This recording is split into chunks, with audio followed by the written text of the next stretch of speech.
the obsidian doors swung inward without a sound, a feat of engineering and latent magic that had impressed dignitaries and terrified tourists for the better part of 5 centuries. They revealed a hall so vast it seemed to inhale the light, lined with tapestries depicting battles Sloane was fairly sure predated the invention of pants. At the far end, on a throne carved from a single piece of petrified wood that looked profoundly uncomfortable, sat the Vampire King. He was exactly as the listing on the Interspecies Talent Exchange, a government-regulated platform that matched vampires with humans for sanctioned public engagements, had described. Ancient, powerful, and radiating an aura of such profound authority that Sloane's first instinct was to check if her fly was zipped. His name was Adrian, apparently. He had cheekbones that could cut glass and eyes that looked like they'd seen empires crumble and found the whole affair rather tedious. He did not rise. Of course he didn't. Kings on uncomfortable thrones don't do rising. They do observing. And he was observing her with the placid curiosity of a man who had not been surprised by anything since the fall of Constantinople. Sloane, holding a pink 3-ring binder with the words Project Nightfall written on the spine in sparkly gel pen, walked down the long, intimidating runner. The silence was thick, broken only by the click of her scuffed ankle boots on the polished stone. She stopped a respectable but not subservient distance from the throne. "Sloane Parker," she announced, her voice echoing slightly. "Here for the girlfriend gig." A man standing beside the throne, older, with a weary face that suggested he'd been the long-suffering manager of this particular star for centuries, winced. His name was Lucian. His entire posture screamed, "I'm too old for this." Adrian's gaze did not flicker. "The arrangement," he corrected, his voice a low, smooth baritone that seemed to vibrate in the stone floor, "is for you to portray my consort for the duration of the Vernal Summit. Under Section 14B of the Coexistence and Consent Act." "Yeah, I read the brief," Sloane said, flipping open her binder. "Registered engagement, mutual consent filed, Interspecies Relations Board has our paperwork. All very above board." She tapped a tab labeled Backstory. "But paperwork doesn't sell a love story. So, we met 9 months ago, November, at a ridiculously niche jazz club in the city called the Blue Notes Ghost. You were there brooding over a glass of, what do you drink socially? The CCA disclosure forms say you guys are allowed to consume in public now, but red wine seems a bit on the nose. Let's say whiskey. Neat." Adrian's perfectly sculpted eyebrows drew together by a millimeter. It was the most emotion he had shown so far. "I do not drink whiskey." "You do now," Sloane said cheerfully. "And you hate jazz. You find its improvisational nature structurally unsound. But you went because you were trying to impress me. I'm a struggling artist, you see. I find beauty in chaos. You, an ancient, powerful monarch, find my free-spirited worldview both baffling and refreshing. It's a classic opposites attract narrative. Very marketable." Lucian made a small, choked sound. It might have been a laugh that died of fright on its way out. Adrian stared at her. The silence stretched. It was a powerful silence, a silence honed over 800 years of making lesser beings soil themselves. Sloane used it to click her pen. "Furthermore," she continued, flipping a page, "our first argument was 2 months in, over your refusal to ask for directions when we got lost driving upstate. You insisted you knew a shortcut that hadn't been a viable road since the 17th century. We ended up in a pumpkin patch. I found it adorable. You were quietly furious for 3 days." "I have never been lost," Adrian stated. "It was a fact, like gravity or the inevitability of taxes. For the purposes of our narrative, you have. It makes you relatable," Sloane explained patiently. "Flawed, but in a charming, oh you big grump kind of way. I've also workshopped some pet names." She scanned her list. "My Little Storm Cloud is a strong contender. Also Eternal Grump. Count Fabulous. That one's a maybe, might be too on the nose. And Addie Bear." The king's jaw tightened. "Absolutely not." "Okay, workshopping, fine," she conceded, making a note. "Addie Bear is out. But we need something. Intimacy is in the details. The other delegates at the summit, the council heads, the human ambassadors, the IRB observers, they need to believe this. They need to see a lived-in relationship. They need to look at us and think, wow, King Adrian, the famously cold and isolated ruler, is genuinely into this weird little human. That's what you're paying me for, right? The verisimilitude. Adrian looked at Lucian. It was a look that could command armies, but right now it just screamed, find me a new human. Lucian gave a tiny, infinitesimal shake of his head. She was the only one who had passed the CCA background check, the IRB consent screening, and the mandatory 3-hour interspecies sensitivity seminar without falling asleep. Adrian turned his gaze back to Sloane. She was looking around the throne room with a critical eye. You know, some uplighting would do wonders for this space. And maybe a large, friendly plant. A ficus, perhaps. It would really soften the whole mausoleum of a forgotten god vibe you've got going on. The king of the vampires, lord of the shadow court, and master of a dozen ancient and terrifying arts, leaned forward. His voice dropped to a whisper that was somehow louder than a shout. Miss Parker? Sloane, please, she corrected. We've been dating for 9 months, remember? He stared. She stared back. Neither of them blinked. One of them, of course, physically couldn't. After a long moment, Adrian leaned back into his throne, a slow, deliberate movement. A flicker of something utterly alien crossed his face. It wasn't anger. It wasn't annoyance. It was sheer, unadulterated bafflement. He had conquered empires, and he could not win this conversation. Lucian, Adrian said, his voice dangerously soft, show Sloane to her chambers, and ensure her binder is kept somewhere secure. Of course, Your Majesty. Lucian gestured for Sloane to follow, his expression one of profound relief. As she turned to leave, Sloane looked back over her shoulder. Oh, and one more thing, she called out. Our song. I'm thinking Total Eclipse of the Heart. It's dramatic, a little goth, and has that karaoke night disaster potential that feels very us. Ponder it. She gave him a jaunty little wave and followed Lucian out of the hall, her binder tucked under her arm. Adrian sat alone in the echoing silence of his throne room. For the first time in 300 years, he had absolutely no idea what was going to happen next. And for the first time in even longer, he was not entirely bored by the prospect. He steepled his fingers, the picture of regal contemplation. His internal monologue, however, was less composed. It was, for the most part, just a single, repeating question. Addie Bear? Sloane's chambers were less guest room and more wing of a national museum. The bed was a 4-poster monstrosity that could comfortably sleep a family of 6, draped in velvet the color of dried blood. A fireplace large enough to roast a wildebeest stood cold and silent against one wall. The windows, stretching from floor to ceiling, were covered in blackout curtains so thick they seemed to absorb sound. Quaint, Sloane commented, dropping her duffel bag on a chaise lounge that was probably a priceless antique. Does the Wi-Fi password happen to be Dracula123, or something equally predictable? Lucian, who had followed her in, looked pained. There is no Wi-Fi. His Majesty finds the ambient signals distracting. Distracting to his ancient senses, got it. Sloane nodded, pulling a portable hotspot from her bag. Don't worry, I came prepared.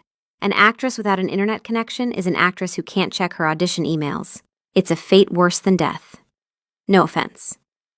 None taken, Lucian murmured, his eyes wide as she powered up the device. That is remarkably resourceful. Years of off Broadway theater, my friend.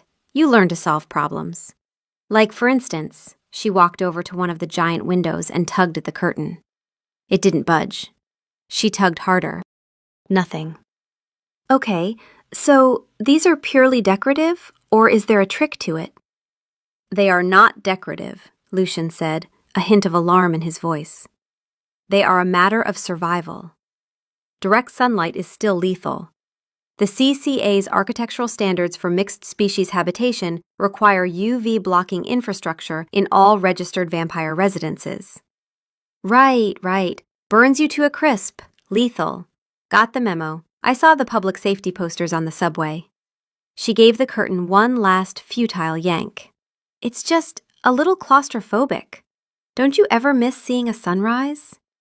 Lucian looked at her as if she'd just asked if he missed being set on fire. One cannot miss what one has never known, for most of us at least. His Majesty remembers from before. There was a sudden quiet in the room. The casual mention of before hung in the air, heavy with unspoken centuries. Sloane for a moment dropped the act. What was he like? Before. Lucian's weary face softened just for a second. Human, and then, for a very long time, angry. Now he is mostly just still, like a mountain. He has been the king for so long, I don't think he remembers how to be anything else. He seemed to catch himself, his professional mask snapping back into place. His Majesty has requested a fitting for you, for the summit's opening gala. Helga, his couturier, will be here shortly. Helga. Sounds ominous. Sloane glanced down at her jeans and hoodie. I assume my personal wardrobe of comfortable and machine-washable won't pass muster? That is a safe assumption, Lucian said dryly. A moment later, a severe-looking woman with a tight gray bun and a measuring tape draped around her neck like a predatory snake swept into the room, followed by two silent, unnervingly graceful attendants wheeling in racks of clothing. The human, Helga announced, her voice thick with an unplaceable ancient accent. She circled Sloane like a shark. Shoulders are adequate. Hips exist. We can work with this. She snapped her fingers. An attendant whisked a gown off the rack. It was a magnificent creation of black silk and silver embroidery, with a collar that stood up so high it would have tickled Sloane's ears. It is a replica of a gown worn by the last queen of Bohemia, moments before her tragic demise, Helga said with relish. Tragic demise, you say? Fun. Sloane eyed the stiff-looking bodice. Okay, 2 questions. 1, can I breathe in it? And 2, does it have pockets? Helga stared at her, utterly nonplussed. Pockets? She repeated, as if Sloane had just spoken a blasphemy. It is a masterpiece of historical tailoring, not a cargo pant. Right, but where do I put my phone? Or, a snack? Sloane reasoned. A girl gets hungry.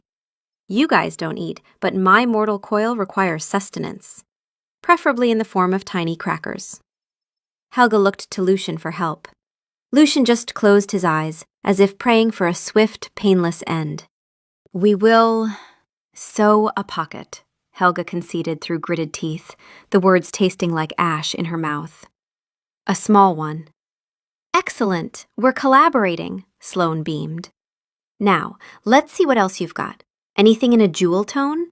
I feel like our story has more of a passionate, tempestuous affair vibe than a chic funeral one.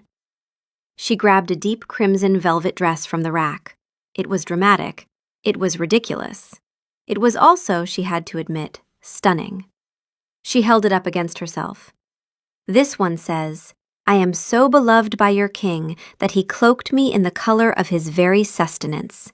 See? Symbolism. From the doorway, where he had been standing in complete silence for an unknown amount of time, Adrian spoke. The crimson is acceptable. Sloane jumped, spinning around. Jesus, do you guys not believe in knocking? Or like footsteps? Adrian ignored her, his gaze fixed on the dress. He had no reflection, so he couldn't see how the color might look on her in a mirror. He could only see her, holding the fabric against her modern clothes, her bright, loud, chaotic energy filling a space that had been silent for decades. Something stirred in him. Not attraction, not yet. Something older and less comfortable. Curiosity. He hadn't been curious about anything in a very long time. The feeling was rusty, unfamiliar, and faintly alarming. like discovering you still had a muscle you thought had atrophied centuries ago. Helga will make the necessary alterations, he said, his voice flat. Dinner is in an hour. We need to rehearse. Great, a rehearsal dinner. Classic. Sloane handed the dress to a wide-eyed Helga. Don't be late. Adrian turned and swept from the room, his long black coat billowing behind him in a way that was clearly practiced.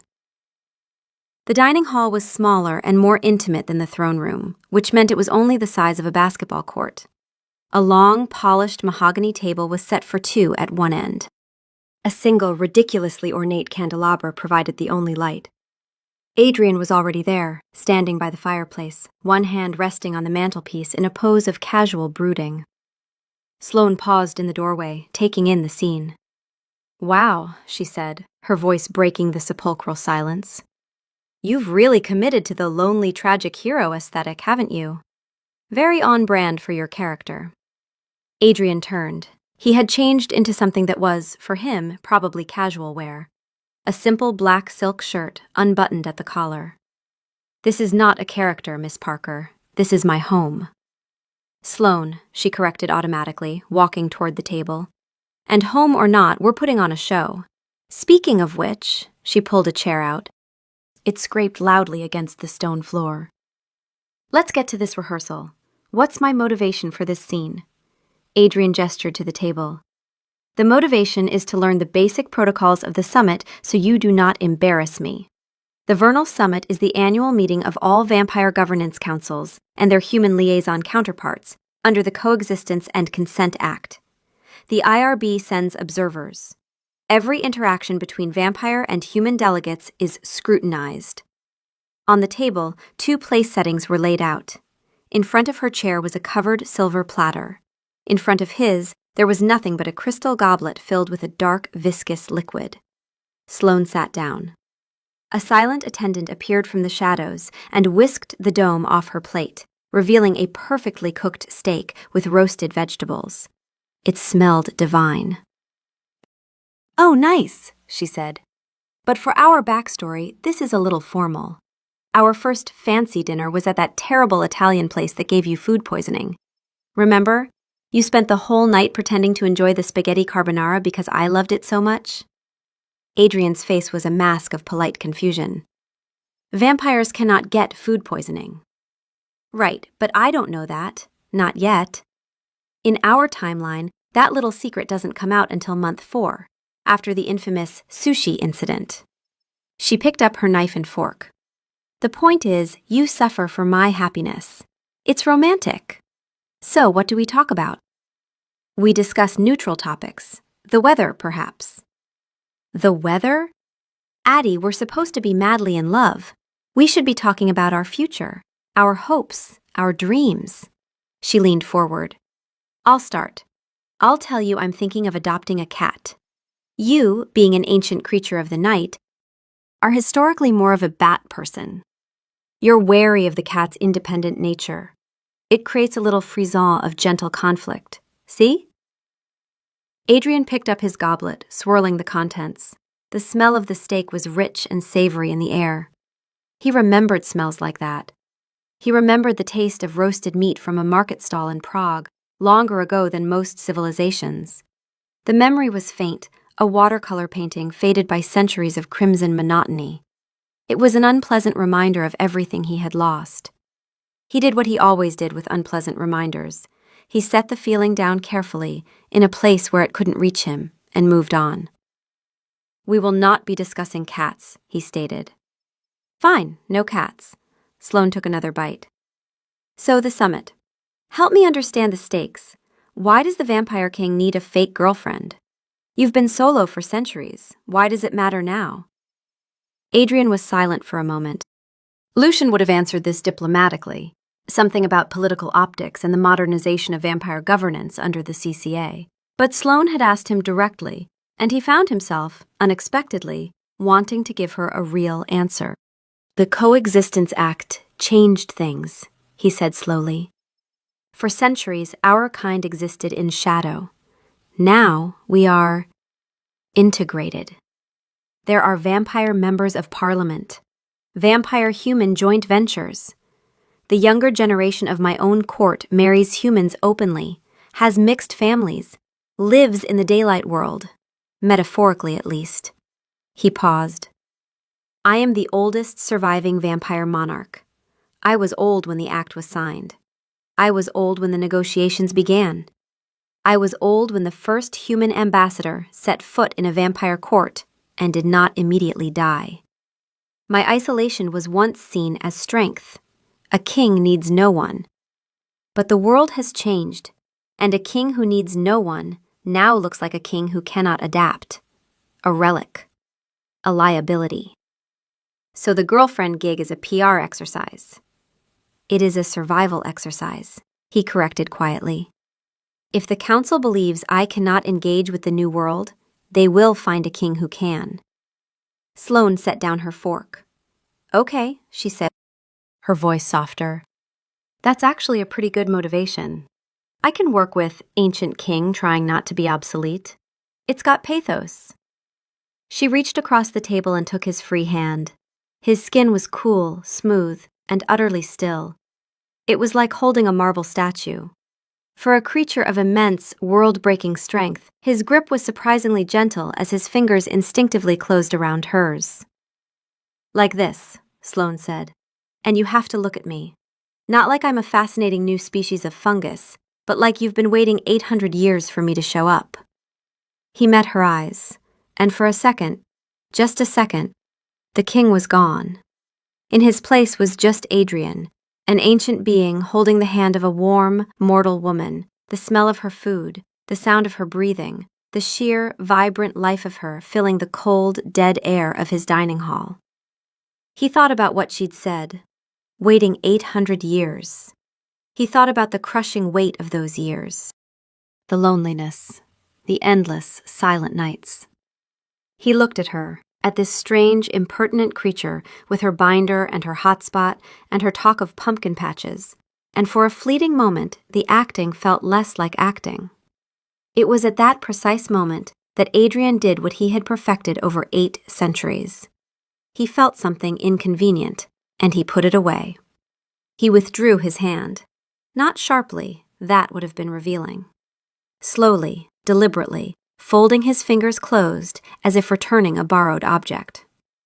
That will be sufficient for the summit, he said, his voice perfectly level. The rehearsal is over. Sloane blinked. 1 second the look in his eyes had been intense, startlingly, almost uncomfortably real, and the next it was just gone, like a door closing, not slammed, just quietly, firmly shut. She was good at her job. She'd acted opposite enough people to know the difference between someone who couldn't access the emotion and someone who was running from it. Adrian wasn't struggling to feel. He was terrified of it. Okay, she said carefully, pulling her hand back. But for the record, that was really good, whatever you just did. You should do that at the summit. I will perform as needed, he said. And the word perform landed like a small wall being erected between them. She went back to her steak. He went back to his goblet. The silence that settled between them was not comfortable, but it was honest. It was 2 people who had both glimpsed something true and had, by mutual unspoken agreement, decided to pretend they hadn't. The Vernal Summit was held in a glass and stone conference complex in the Swiss Alps that had been jointly designed by vampire and human architects under the CCA's Neutral Ground initiative. It was all sharp modern angles built into ancient mountain rock, a metaphor so on the nose that Sloane wanted to applaud the committee that approved it. Subtle, Sloane muttered as they glided through the security checkpoint in Adrian's ridiculously sleek town car. She was wearing the crimson velvet dress. Helga had, grudgingly, sewn a small, almost invisible pocket into the seam, which now contained Sloane's phone, a tube of lip gloss, and a single, defiant cheese cracker.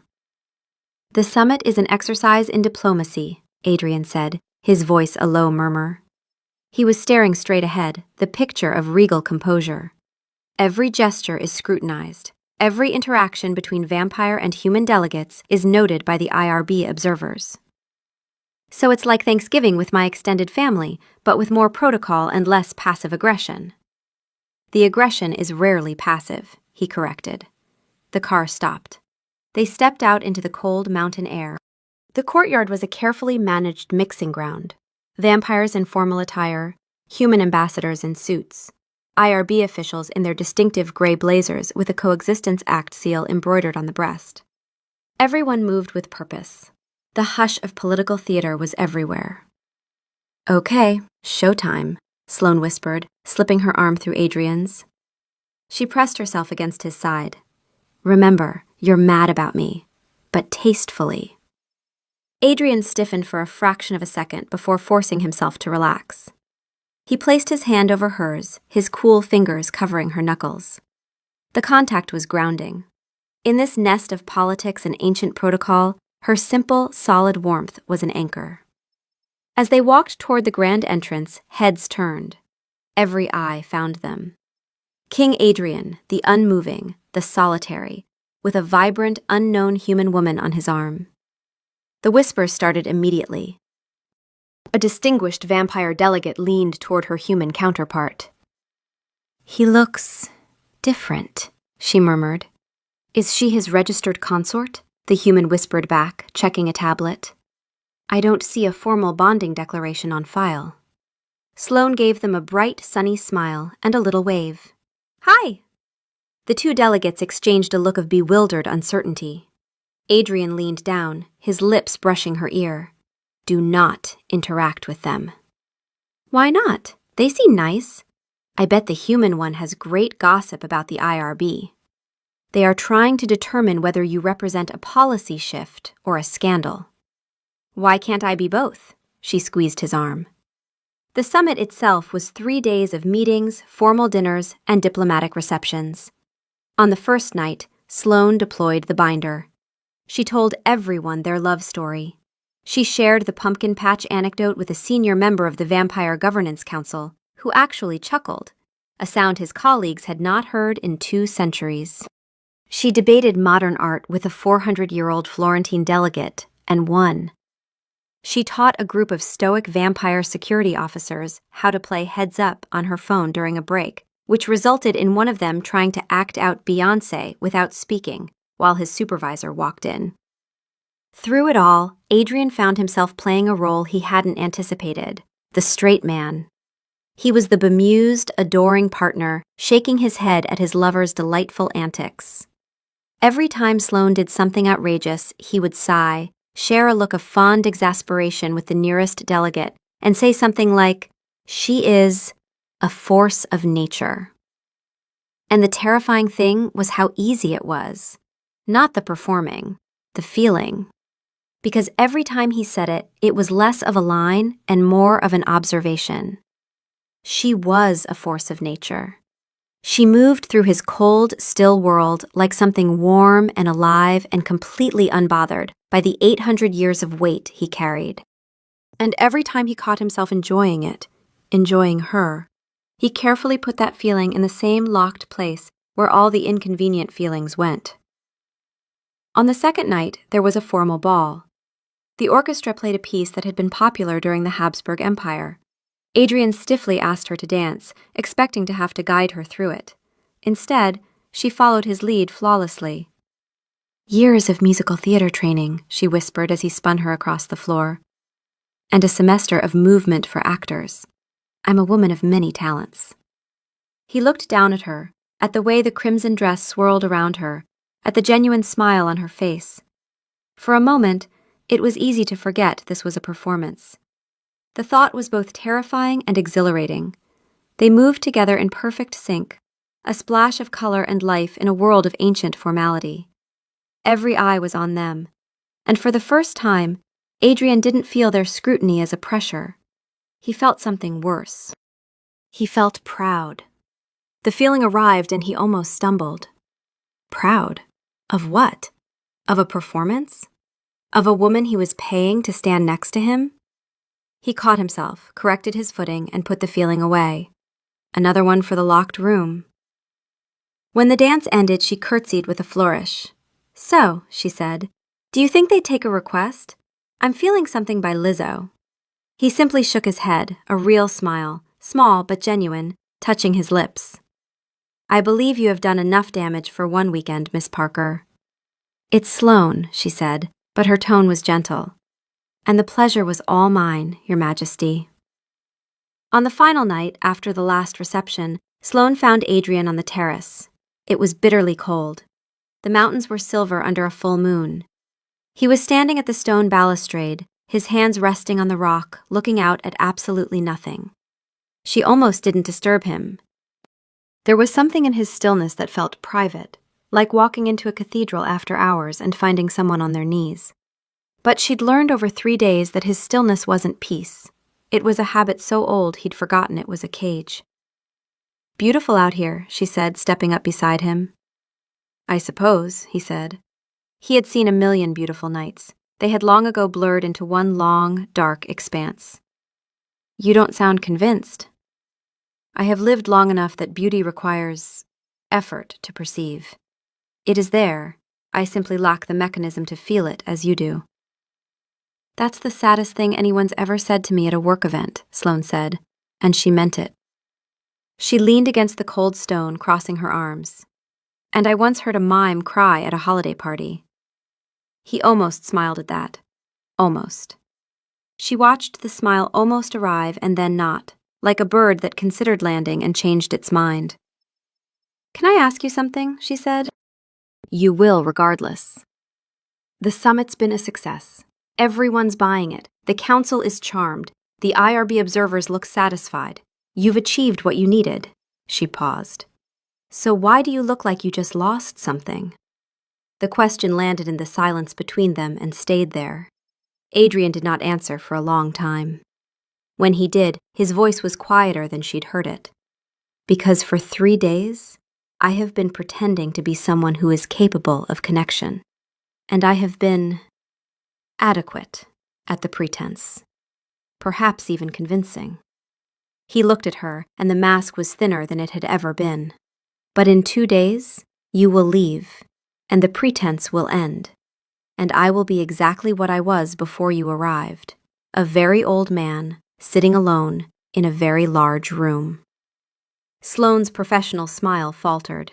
She had read that look 100 times in acting class, the moment where the mask slips and the real person is briefly, terrifyingly visible. But this wasn't a scene. This was a man who had outlived everyone he'd ever known telling her, in the only way he knew how, that he was lonely. Adrian, she said softly. It is fine, he said, and the mask came back, smooth and practiced. I have had considerable practice at being alone. The skill does not atrophy. That's the second saddest thing you've said tonight. He looked at her. The silence stretched. On the terrace of a conference center in the Swiss Alps, with 800 years between them and the CCA's Interspecies Relations Board probably monitoring their every interaction, something shifted. Not dramatically, not with fireworks or orchestral swells, just a quiet rearrangement of the air, like a door being left slightly ajar instead of locked. Sloane reached out and took his hand. She didn't make a performance of it. She just threaded her fingers through his, the way you would with someone you already belonged to. For the record, she said, looking out at the mountains, this part isn't in the binder. His fingers tightened around hers, just for a moment. Then he put that feeling away too. But this time, it didn't quite fit in the locked room. The room was getting full. The drive back to his castle was silent. Not the tense, awkward silence of their first meeting, but a heavy, complicated quiet. The summit was over. The job was done. They arrived back in the pre-dawn gloom. Lucian was waiting for them in the grand entryway. Welcome back, Your Majesty, Miss Parker, he said with a formal bow. I trust the summit was a success? It was a triumph, Adrian stated, his voice flat. He looked at Sloane, who was stifling a yawn. The energy, the performance, had drained out of her, leaving behind just a tired actress at the end of a long gig. I will have Lucian see to your payment, Adrian said. It sounded formal. Final. Great, Sloane said, forcing a smile. Well, it's been surreal. Thanks for the opportunity. It's definitely the weirdest thing I'll have on my resume. She stood there for a moment. She was waiting for him to say something real. She could feel it. The thing he wanted to say, pressing against the inside of his careful composure like water behind a dam. She had spent 3 days watching him almost feel things and then put them away. She had watched him do it a dozen times. She knew the exact micro-expression, the brief softening around the eyes, followed by the almost imperceptible tightening of the jaw. He did it now. The softening, the tightening, the door closing. "You are effective," he said. The word landed like a handshake at the end of a job interview. Sloane nodded. The disappointment was irrational. She'd known this was a gig, but it sat in her chest like something heavy. "Professional," she corrected, and the word was her own version of a closing door. She gave him a small nod, turned to Lucian to sort out the details, and then she was gone. Adrian stood alone in his vast, silent entryway. He had done the correct thing, the smart thing, the safe thing. He had maintained his composure, honored the contract, and let the temporary person leave his permanent life without incident. He went to his study. He sat in his chair. He picked up a book he'd been reading, a first edition, naturally, and opened it to where he'd left off. He read the same sentence 4 times. The sentence was about the nature of solitude, which was either ironic or cruel, and he closed the book. The castle was silent. It had always been silent. The silence had never been a problem before. It was what he had chosen centuries ago, when the alternative, attachment, loss, the unbearable fragility of caring about things that die, had become too much. The silence was a wall, and it had kept him safe. But now there was a crack in the wall. And through the crack, he could smell garlic and cheese crackers. And the silence sounded less like safety and more like the specific, hollow quiet of a room where someone used to be. 3 days passed. Adrian did not wander the castle pining. That would have been beneath him. He simply noticed things. He noticed the guest wing smelled faintly of her shampoo. He noticed the cheese cracker crumbs on the library carpet that the staff had somehow missed. He noticed that the crimson dress was still hanging in the guest room closet, uncollected. Helga had probably considered it too altered, the pocket, to return to the archive. It hung there, holding its shape without a body in it, and it bothered him in a way he refused to examine. He sat in his study on the 3rd night and attempted to do what he always did with unwanted feelings. He put them in the room. The room where he kept the memory of his human life, the memory of sunlight, the memory of food, the memory of every person he'd ever cared about who had turned to dust, while he stayed exactly the same. The room was efficient. It had held 8 centuries of loss without complaint. But when he tried to put Sloane in the room, something happened that had never happened before. The room refused her. She didn't fit. She was too loud for the room, too bright, too specific. You could file away the abstract memory of a sunset. You could not file away a woman who had debated a Florentine vampire about Rothko and won. On the 4th night, Lucian found him in the throne room, staring at the empty runner. "Your Majesty," Lucian said carefully, "you have been staring at the floor for approximately 3 hours. I am thinking. You are brooding. There is a difference, and after 800 years, I can tell which is which." Lucian stepped closer.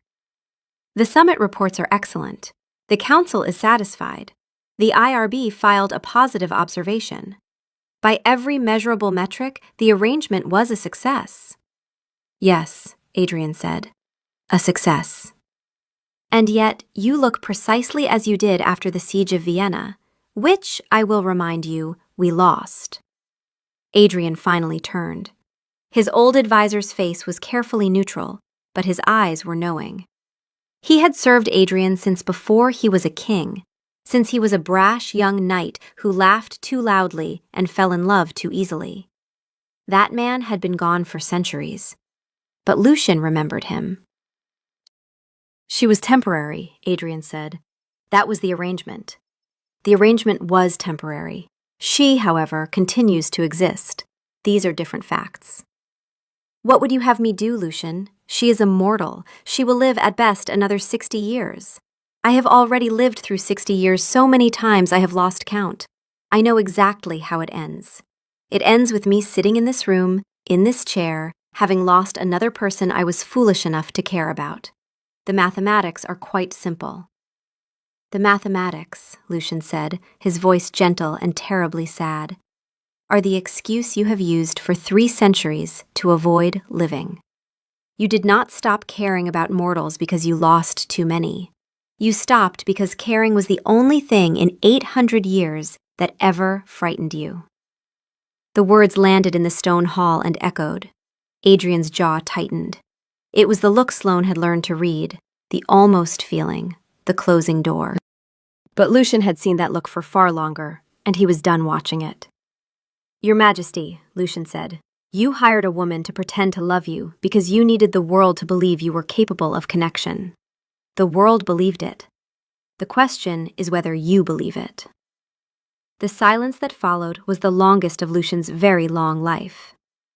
Prepare the car, Adrian said. Sloane's apartment building was aggressively mortal. The lobby smelled of stale pizza and pine sol. A flyer for a missing cat was taped to the inside of the elevator. When Adrian stepped out onto her floor, he was assaulted by a cacophony of sounds. A baby crying, a sitcom laugh track, the thumping bass of a terrible pop song. It was chaos. It was life. He found her door, 4B. There was a slightly crushed Amazon package on the welcome mat, which read, "Go away." He knocked. The door was opened by Sloane, wearing paint-splattered overalls and a messy bun. She had a smear of blue paint on her cheek. She was holding a slice of pizza. Her eyes widened. "Addie Bear?" she said, utterly bewildered. "What are you doing here? Did I leave a sock at the castle?" He was momentarily speechless. He, who had addressed senates and kings, was standing in a dingy corridor being called Addie Bear by a woman in overalls. "No," he finally managed. I came to talk to you." "Okay," she said slowly, looking him up and down. He was wearing his version of casual, a dark cashmere coat that probably cost more than her car, but he looked profoundly out of place. "Come on in, I guess." She stepped back. He hesitated at the threshold. The ancient instinct, the hard-wired rule, held him fast. He could not enter unless... "You have to actually say it," he said, his voice tight with mortification. Sloane blinked, then a look of dawning comprehension crossed her face. A grin spread across her lips. "Oh my God, is this the whole 'you have to invite me in' thing? That's real? Even under the CCA?" He just stared at her, his expression grim. "This is the best day of my life," she declared. She leaned against the doorframe, taking a bite of her pizza. The smell of garlic and cheese wafted out into the hall. He flinched. "So, what's it worth to you, this invitation?" "Sloane?" His voice was a warning. All right, fine." She rolled her eyes, but she was still smiling. "Come in, you ridiculous, overdressed man." "That counts," he snapped, and swept past her into the apartment before she could change her mind. The inside was exactly as he'd imagined, small, cluttered, but alive. Books everywhere, a half-painted canvas on an easel by the window. The air was thick with garlic, turpentine, and her. "So," she said, closing the door, "to what do I owe the royal visit?" He stood in the middle of her small living room, a creature of immense power who looked completely lost. He had rehearsed this on the drive. He had prepared words, measured, diplomatic words about extending the arrangement, about the political utility of continued public appearances. None of those words came. Instead, he walked to the half-painted canvas on her easel. He studied it. It was abstract, blues and golds fighting each other across the surface, neither winning. He stared at it for long enough that Sloane shifted her weight from one foot to the other. "It's not finished," she said. "I know." He touched the edge of the canvas, where a streak of gold disappeared off the frame. It's better that way. He pulled his hand back quickly, as if he'd overstepped. Adrian, why are you here? He turned to face her. He opened his mouth, closed it.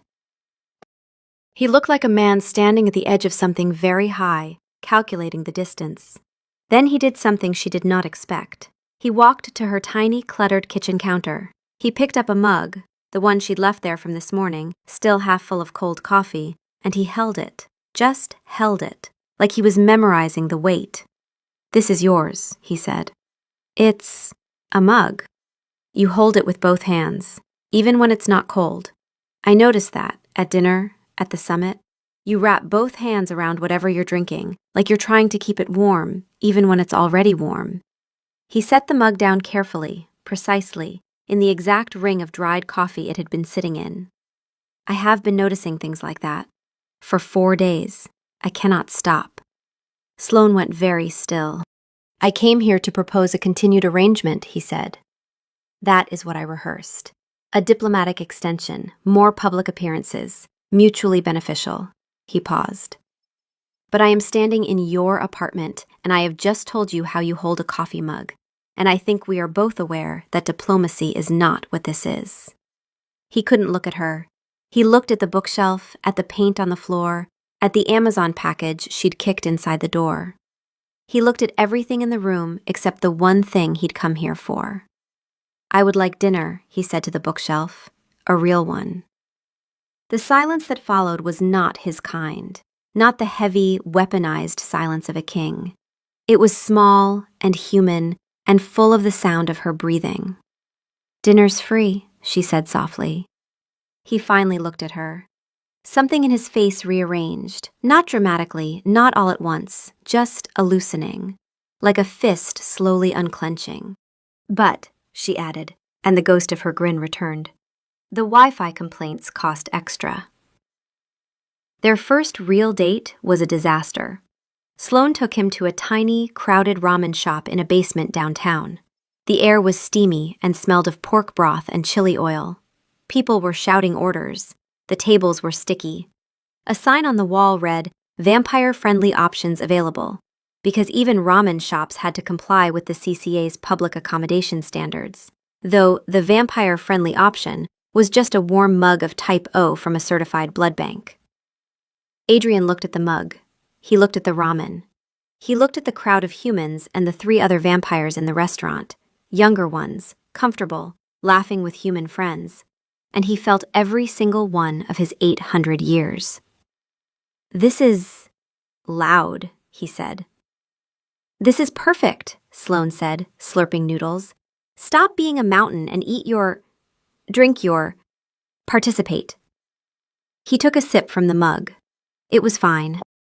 It was always fine. Blood tasted like blood. It had not surprised him in centuries. He watched Sloane eat with the focused enthusiasm of a woman who had not had a free meal in months, and he thought about Prague again. The market stall, the smell of roasted meat, the life he'd had before the life he had now. The locked room stirred. Tell me something, Sloane said between bites. Something real, not a king thing, a you thing. He considered this. I once built a clock, he said, in the 15th century. It took 11 years. It was considered one of the finest mechanisms of its age. What happened to it? I dismantled it, deliberately, piece by piece. Sloane paused, a noodle hanging from her chopsticks. Why? He looked at the table. Because it was beautiful. And I had learned by then what happens to beautiful things. The noodle dropped back into the bowl. Sloane set her chopsticks down. She didn't say anything. She just reached across the sticky table and put her hand over his. Her fingers were warm and smelled like chili oil. You're not dismantling me, she said. He looked at her hand on his. I know, he said, but it sounded like a promise he was trying to make to himself. They kept seeing each other, real dates, unscripted, uncontracted. Movie nights in her apartment where Adrian sat ramrod straight on her lumpy couch because 800 years of thrones had ruined his posture. walks through the city at night because the CCA's nighttime public safety provisions meant well-lit streets and vampire human patrol teams, and it was almost normal. Almost like any couple. But the cracks were showing. Not in the relationship. Between them, the warmth grew steadily, almost easily, in the small spaces between his formality and her chaos. The cracks were in Adrian. Sloane saw them. She was trained to see them. The way he would be present, genuinely present, laughing at something she said, and then his face would close like a shutter, and he'd be gone. Not physically. He was still there, on the couch, in the restaurant, beside her. But the part of him that had been reaching toward her would retract, silently, as if burned. It happened on movie night. They were on her couch. She had a bowl of popcorn. When the screen went dark during a scene change, it became a black mirror. Sloane saw her own reflection, lit by the glow of a lamp. Next to her was just an empty space, a void in a cashmere sweater. She saw him notice it. He stiffened, his eyes fixed on the blank spot where his face should be. He had not seen his own reflection in centuries. For a fleeting moment, a look of such profound weariness crossed his features that Sloane felt it in her own chest. She reached over and quietly took his hand. She didn't say anything. He didn't pull away. But she felt it, the slight recalibration in his grip. The fingers that had been warm with intention going neutral, holding without holding. He was doing the thing, right there on the couch, and she could feel the exact moment it happened. "Adrian," she said. He didn't answer. He was still looking at the empty space on the screen. His face had gone still, not the elegant, regal stillness of the king, a different kind, the kind that comes from clenching everything shut at once. The movie came back on. Light filled the screen. His reflection vanished. They sat in the flickering blue for a long time. Then, very quietly, without looking at her, he said, "There was a woman, in the 17th century. She made maps. She had ink stains on her fingers that never quite came out." He paused. "I remember the ink stains. I do not remember her voice. I have tried, for 300 years, and it is gone." Sloane's hand tightened around his. "That is what happens," he said. The words were barely audible. "You keep the wrong details. You remember the ink stains and you lose the voice. And there is no one to ask, because everyone who also heard her is dust." She didn't try to fix it. She didn't reframe it or make a joke.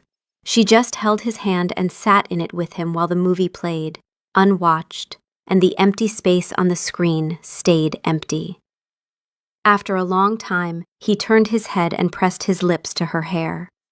It was the first time he had initiated contact. She felt him inhale against her scalp, a deliberate, slow breath, as if he were trying to memorize the smell of her shampoo, as if he were already storing it somewhere safe, for later, for after. It was small and quiet, and it was the saddest thing she had ever felt someone do while kissing her. He almost destroyed it 3 weeks later. It wasn't dramatic. There was no fight, no explosive argument, no third act betrayal. It was worse than that. It was quiet. It was the thing he had warned her about, the filing away, the preemptive grieving. And when it came not as a choice, but as a reflex. She had called to tell him she'd gotten a call back for a role, a real one. A small part in an off-Broadway production, but a paying gig, a step forward. She was excited, breathless, her voice bright and fast. He said, "That is wonderful news. I am pleased for you." And the sentence was perfectly constructed and completely empty, and Sloane went quiet on the other end of the line for a long time. After that, the withdrawal was methodical. He answered her calls with the same pleasant courtesy he used with diplomats. He rescheduled dates with reasonable excuses. He was never rude, he was never cold. He was simply absent. Present in body, vacant in every way that mattered. It was the most hurtful thing he could have done, precisely because it wasn't cruel. It was careful. She gave him a week, then she showed up at his castle. She didn't bring the binder this time. She brought herself. in jeans and the paint-splattered overalls, and she stood in his study and she didn't perform. "You're doing the thing," she said. He looked up from a book he hadn't been reading. "I don't know what you mean." Sloane didn't argue. She didn't explain. She walked to his desk. On it, beside the unread book, was a small, intricate brass gear. She'd noticed it weeks ago. It was the only piece of the clock he'd kept, the one he'd built for 11 years and dismantled. He'd never said so, but she knew. It sat on his desk the way people keep the collar of a dog that died. She picked it up. He went rigid. "Put that down." She held it in her palm. "This is from the clock." "Sloane, put it down." "You kept one piece." Her voice was quiet, not accusatory, just observing. "You destroyed the whole thing, but you kept this. One gear. Why?" He didn't answer. His jaw was locked. His hands, resting on the arms of his chair, were white-knuckled. "You know why," she said. She set the gear down gently, exactly where it had been. Then she reached into the pocket of her overalls and pulled out something small, a brass key. The spare key to her apartment, which she'd had cut 3 weeks ago, the day before he started disappearing. She'd been carrying it since, waiting for the right moment to give it to him. She set it on the desk next to the gear. The two small brass objects sat side by side on the dark wood. One was from the 15th century. One was from the hardware store on 7th Avenue. "That's my spare key," she said. "You can have it. Or you can sit in this chair and keep the gear and I'll go. But you can't do both." He stared at the two objects, the gear and the key, the thing he'd kept from the beautiful thing he destroyed, and the thing being offered by the woman he was in the process of destroying. Sloane's hands were shaking. She shoved them into her pockets. She was not performing. She was standing in front of an 800-year-old vampire in paint-splattered overalls, offering him a $3 key and everything that came with it. And she was terrified. A long silence, the kind that fills a room from floor to ceiling. Adrian reached out. His hand hovered over the desk. For a moment, a genuine, terrible moment, Sloane didn't know which one he would pick up. He picked up the key. He looked at it, turning it over in his fingers. A cheap hardware store key with a little paper tag still attached. She'd written her address on the tag in ballpoint pen. The handwriting was messy. He would keep this key for the rest of his existence, long after the locket fit had rusted away. And he would remember her handwriting, long after he forgot the sound of her voice, the way he'd forgotten the mapmaker's voice. And the thought should have sent him reaching for the gear instead, should have sent him retreating into the safe, empty, 800-year-old room where nothing could touch him. But the key was warm from her pocket, and the gear was cold, and he was so tired of cold things. He stood up. He crossed the room. He didn't say anything. He just stood in front of her, holding her key, and the look on his face was not composed. It was the face of a man who had just picked up something fragile and was holding it with both hands because he did not trust himself not to break it. Sloane took his face in her hands. Her fingers were warm against his cool skin. She kissed him, not gently, not tentatively. She kissed him like a claim, not on a vampire king, but on a man who was standing in the wreckage of his own defenses and hadn't run. He kissed her back. His free hand, the one not clutching the key, found the small of her back, and he pulled her in. Not gently the way he held her hand at the summit, not carefully the way he'd kissed her hair on the couch. He pulled her in like a man who had just made a choice and was terrified, and was doing it anyway. "Addie Bear," she murmured against his mouth, and he laughed. He actually laughed. It was a rusty, startled, beautiful sound. "That name," he said, "is absolutely not." "Too late," she said. "It's canon now." He looked down at the key in his hand. "I will lose this within a week. I have not carried a key since the 14th century. "Then I'll get you another one," she grinned. "I'll get you 50. I'll get you a key for every century you spent being dramatic and alone. You'll have so many keys you won't know what to do with them. That is an absurd number of keys. Welcome to being with me. It's mostly absurd. He closed his fingers around the key and put it in his pocket. Not the way he put feelings away, carefully, in a locked room where they couldn't reach him. He put it in his pocket the way a person keeps a thing they intend to use. Epilogue, 3 years later. The turning was not romantic. Sloane wanted that on the record. The CCA had an entire framework for voluntary conversions.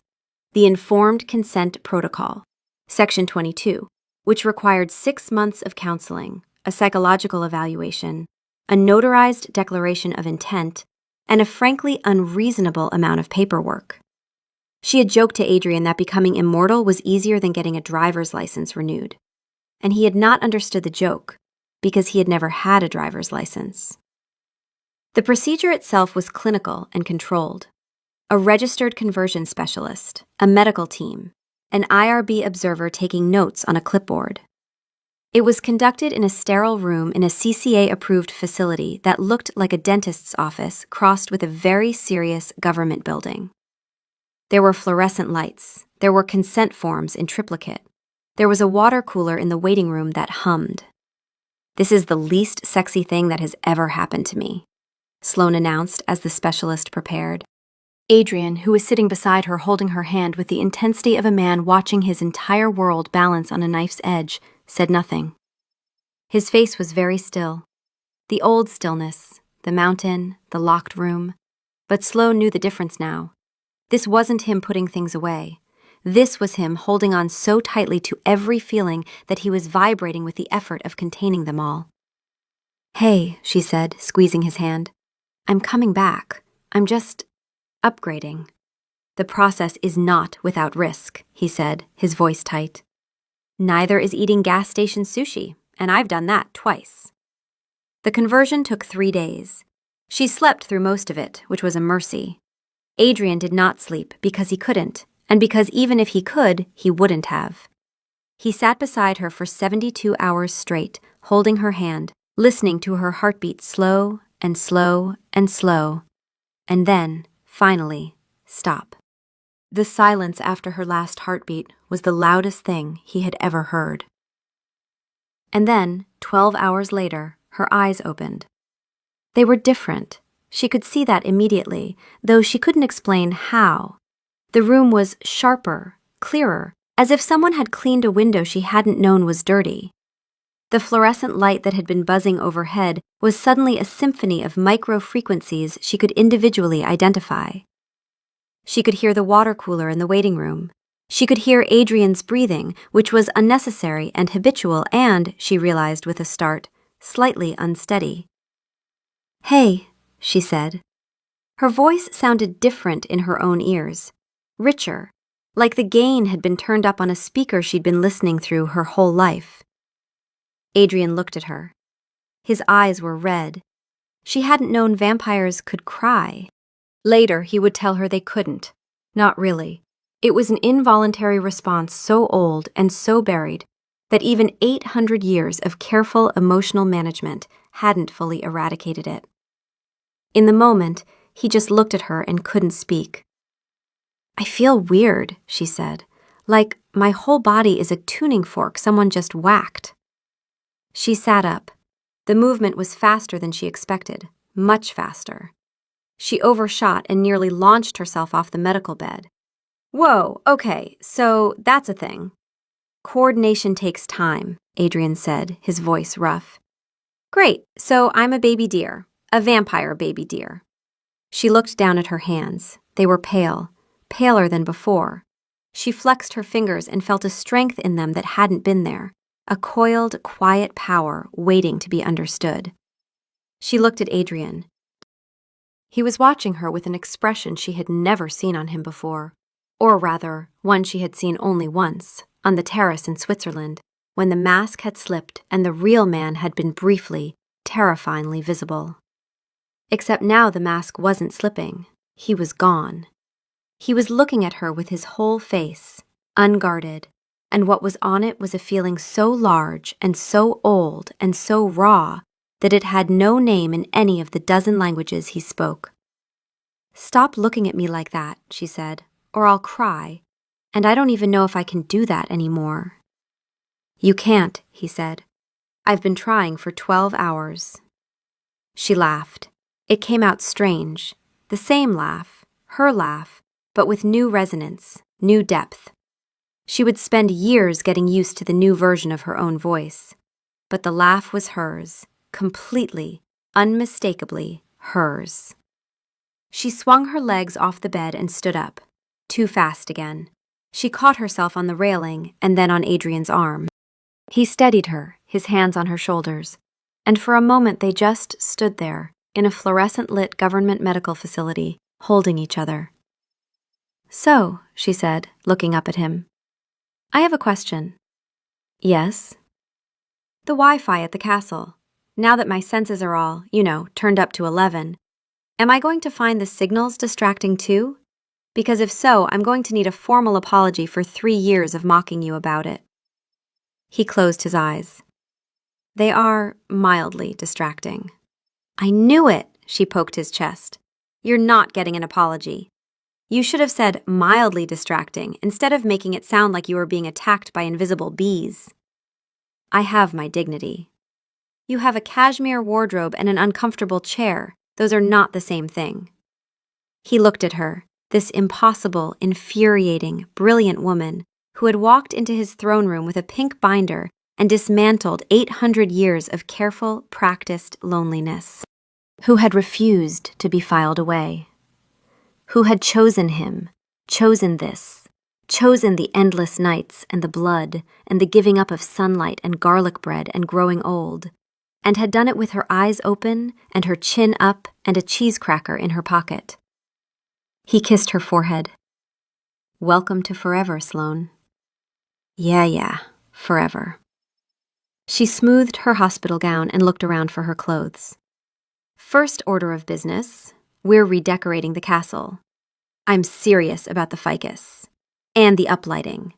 800 years of mausoleum chic is over." She found her bag and pulled out her phone. Then she paused, staring at it. "Adrian?" "Yes?" "My hotspot." She looked at him with wide, new eyes. "I can hear my hotspot. It's making a sound. A tiny, high-pitched, incredibly annoying sound. How have you been living with this?" He said nothing. He simply raised one eyebrow with the precise, devastating calm of a man who had been right about something for a very long time. Sloane stared at him. She stared at the hotspot. She stared back at him. "If you say I told you so," she warned. "I would never," he said. "I have my dignity."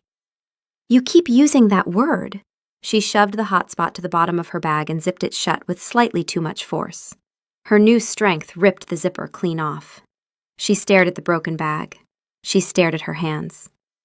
"Coordination takes time," Adrian repeated, but his eyes were bright, and the smile, the real one, the one she'd uncovered, was wide and unguarded and full of a joy that had waited 800 years to come out of the room where he'd locked it. She pointed at him. "Don't." "I said nothing. Your face said everything." He took her hand. His skin was the same temperature as hers now. That was new. That was strange and wonderful, and the first of 1,000 things that would be different. "Come on, Addie Bear," she said. "Take me home." He winced. "I had hoped the turning would cure you of that." She grinned, the same grin, exactly the same, the one that had walked into his throne room and changed everything. "It's eternal now, like us." She laced her fingers through his, and they walked out of the fluorescent-lit government facility, into the night, together. 2 vampires. One formerly ancient and lonely, one formerly mortal and loud, both permanently, irrevocably, and rather ridiculously in love. Behind them, the IRB observer looked down at his clipboard, made a small check mark next to "Conversion Successful," and muttered to himself, "Addie Bear," in a tone of quiet, professional bewilderment.